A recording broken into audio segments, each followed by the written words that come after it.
Let's be clear about why we are here. Republicans have allowed ICE and Border Patrol to operate out of control, abuse their authority, trample civil rights, break the law, violate the Constitution, and kill U.S. citizens, all while lying to the public about actions we can plainly see with our own eyes. So if my Republican colleagues were serious about keeping the American people safe, we'd be discussing how to protect citizens from their own government. Today, we should be hearing from Secretary Noem and the leaders of the agencies that are terrorizing and killing Americans. Instead, we're having the sham hearing with Republicans trying to shift blame, even though our Democratic leadership has already offered a funding proposal with safeguards to protect Americans from misconduct by federal agents. It seems the White House would rather shut down agencies like FEMA during historic winter storms than accept the bare minimum of accountability and transparency for ICE and Border Patrol. So here we are. Just to level set, Secretary Noem has not appeared before this committee since last year, before her agents killed Renee Good and Alex Preddy, before Greg Bovino terrorized my constituents in Illinois during Operation Midway Blitz, before more than 170 U.S. citizens were illegally detained by federal agents, before 5-year-old Liam Ramos was snatched on his way home from school because ICE wanted to use him as bait, and before countless other atrocities were committed on her watch. So where is she today? Since day one, Secretary Noem has violated our Constitution and the oath that she took to defend it. DHS's leader behaves as though congressional oversight is optional, and her negligence is enabled by my Republican colleagues. That negligence is apparent across the department.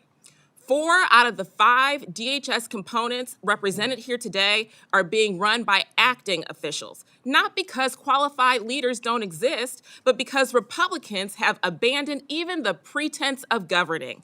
And now, after failing to confirm permanent leaders, refusing congressional oversight, and starving the components that they do not care about, Republicans want to lecture this subcommittee about the impacts of a shutdown on the agencies that they have neglected all along. I don't think that's going to fool the American people. The real Republican priorities are painfully obvious. My constituents can understand what it means that FEMA recently denied Illinois' request for a major disaster declaration after severe storms. And Mr. Phillips, I'm not going to waste our time today asking you why this decision was made. I think we all know why. My constituents can see what is happening here. They paid their federal taxes, but now that they need help to rebuild, FEMA tells them, sorry, you're on your own. That's not a result of a funding lapse. That is a policy choice. It is a policy choice that reflects a pattern of governance that treats some missions and some communities as expendable. Apparently, the Trump administration has enough money for immigration agents to rappel down from helicopters to raid an apartment building on Chicago's South Side, resulting in 0 criminal charges, but not to address flooding when heavy rain overwhelmed the sewer system a few miles away.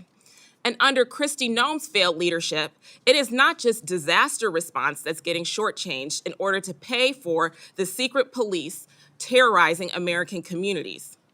Cybersecurity, transportation security, maritime safety, our nation's most valuable resources and secrets, all being sold out by the Trump administration. Meanwhile, agencies like Border Patrol and ICE, whose actions are opposed by 63% of American voters, got a blank check in the big ugly bill last summer, and now my Republican colleagues want to give them another one with no strings attached. So please, spare us the fiction of Republican concern about paying federal employees or sustaining critical resources. This is not about resources, this is about choices. And it is also a choice to hold this sham hearing today instead of bringing Secretary Noem to answer for the unlawful abuses of power the American people have experienced under her leadership. This tells me everything that I need to know, so I have no questions for these witnesses, just one question for Secretary Noem. When will you stop hiding behind your subordinates, ma'am, and come explain yourself to this committee? And with 2 seconds left, Mr. Chairman, I yield back. To the gentlelady from Illinois, strong work. Thank you very much.